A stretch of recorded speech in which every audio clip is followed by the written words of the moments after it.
হে মাধব, এই সংসারের মিথ্যে মায়ায় জড়িয়ে নিজের মনের অজান্তে অনেক পাপ কর্ম করেছি আমি।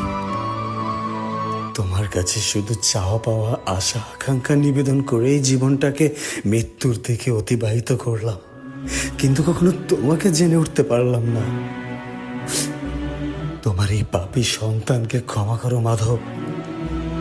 আর আমার এই পাপ কর্মের জীবনের শেষ চাওয়া একটাই, মৃত্যুর আগে যেন তোমাকে জানতে পাই।